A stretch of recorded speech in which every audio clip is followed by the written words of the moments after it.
60 cars involved in a crash in Pennsylvania over the weekend, killing a man from our region. Hear from his family coming up.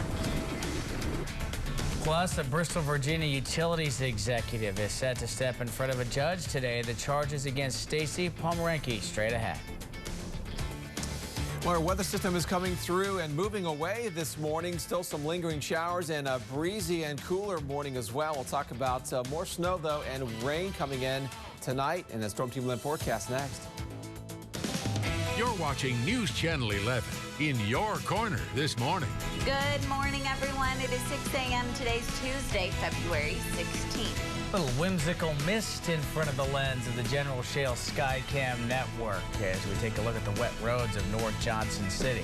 Whimsical, huh? A big word for a Tuesday, right? Thanks for waking up with us here on News Channel 11 this morning at ABC Tri-Cities. Glad you're starting your morning with us. I'm Casey Marlar. And I mean, it's like thanks for starting this whimsical Tuesday with us. We're going to set things right on over to meteorologist Jeremy Eisensop for a quick look at our weather. Good morning, Jeremy. So that's choice words by Mr. Marlar. I know. Thank you. It's great, especially not only on a Tuesday morning, but at 6 a.m. in the morning, Hey, right? so don't ask me what it means. It's just what it looked like.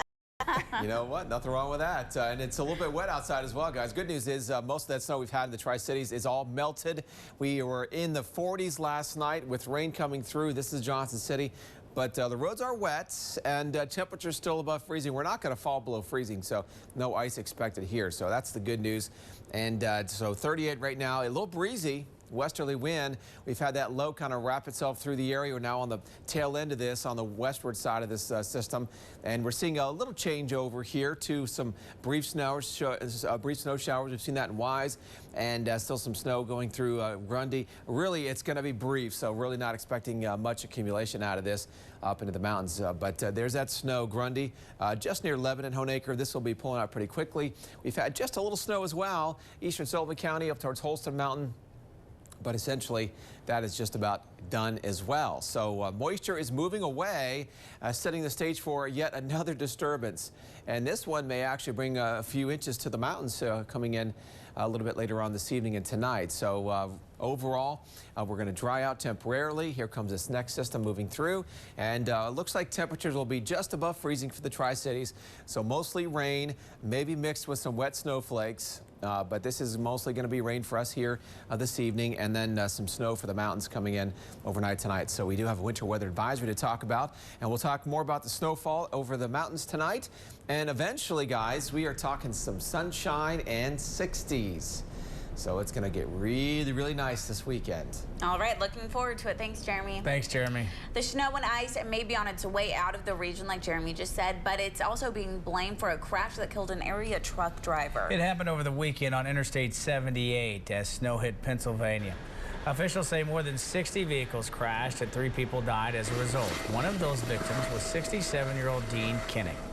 Kinnick is from Washington County, Tennessee, and his family says he was just months away from his retirement. Jordan Moore sat down with his family, who say they are still in shock over what happened.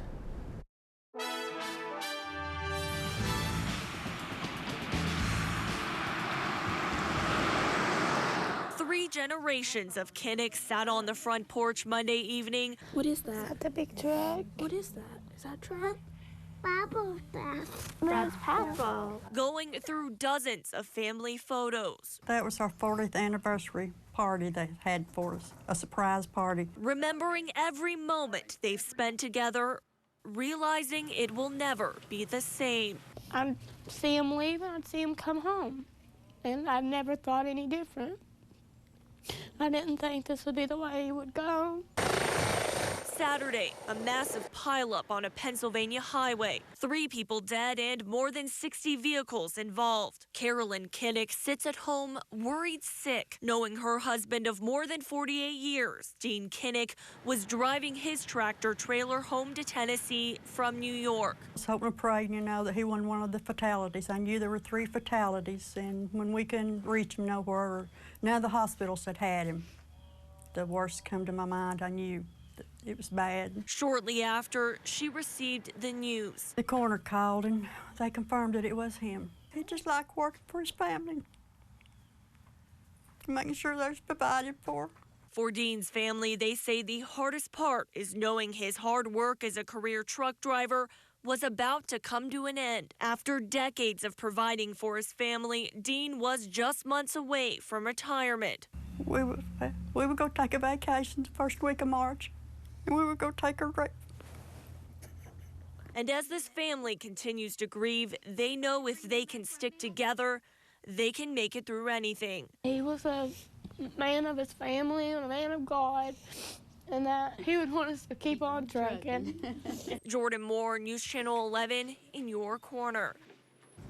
Family members tell us Dean Kinnick's body is still undergoing an autopsy. Once that's finished, he'll be brought back to Tennessee so he can be laid to rest.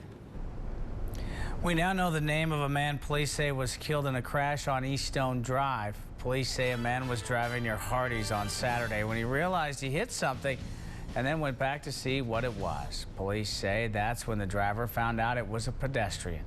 That pedestrian is now being identified as 56-year-old Charles Garrett from Bristol, Tennessee. He died at the hospital shortly after he was transported.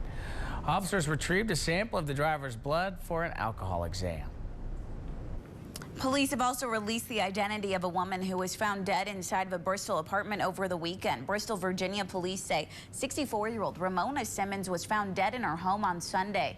A coworker requested a welfare check at Downtown Plaza Apartments on Newton Street because Simmons did not show up to work since Thursday.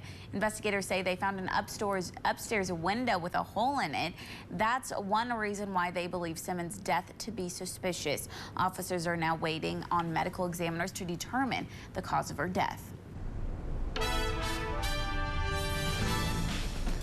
In just a few months, grocery stores in Tennessee will begin selling wine. But News Channel 11's Micah Smith found out the new law is sparking changes to local laws in our region. She joins us now live from Bristol with the details.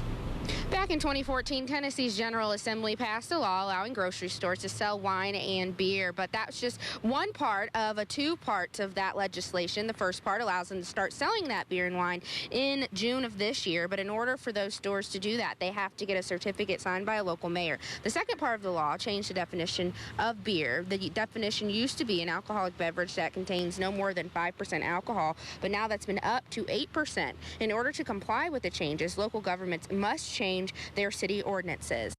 The change of definition of beer is a little more significant in that certainly we want our local beer board to have jurisdiction over the retail sale of beer beyond the 5% alcohol content or consistent with the new legislation. The sale of 8% alcoholic beer will begin January 2017. Bristol, Tennessee City Manager Bill Soar says a lot of communities are working on fixing their local ordinances so that they comply with the new law. Reporting live in Bristol, Tennessee, Micah Smith, News Channel 11 in your corner. Thank you, Micah. Micah Smith reporting live from Bristol. Just over the border in Bristol, Virginia, a Bristol, Virginia Utilities executive is scheduled to step in front of a judge today. It's part of an ongoing corruption case. Stacey Pomeranke, Bristol, Virginia Utilities Chief Financial Officer, will appear in federal court today. Pomeranke faces several charges, including conspiracy and fraud stemming from the ongoing BVU corruption investigation. She pleaded not guilty to those charges last year. A rape case involving 3 employees at one Tennessee high school is now on its way to a grand jury. The Ottawa head basketball coach, assistant coach, and athletic director are all charged with failing to report hazing and rape of a basketball player. All 3 pleaded not guilty during a preliminary hearing on Monday. Authorities say the student was held down and raped with a pool cue, sending him to the hospital. The 3 employees are scheduled to appear in court next month. More than 40 people indicted on drug charges, and police are still trying to track down some of them. Bristol, Virginia police say 44 people have been indicted for 77 drug charges. Police said those crimes include several drugs like meth, morphine, and oxycodone. Police told us 26 people have been arrested so far. You can see the list of those who were indicted as well as their charges on WJHL.com. A family justice center could be coming to the Tri-Cities. The facility would be used to help victims of domestic violence, sexual assault, and abuse. It was a hot-button issue as city and county leaders met inside Freedom Hall last night.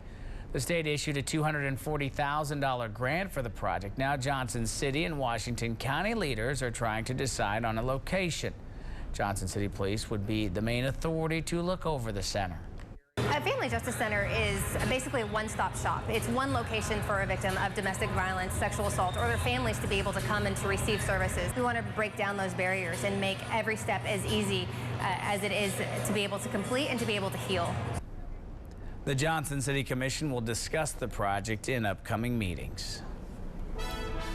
Former President George W. Bush was on hand Monday night to help his brother Jeb win over voters in South Carolina. So please welcome a serious and thoughtful candidate, a good man, a man I am proud to call my big little brother, Jeb Bush.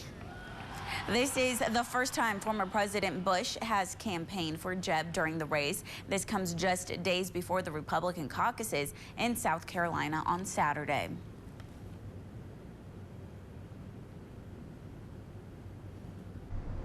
A nomination for a now empty seat in the Supreme Court could come next week.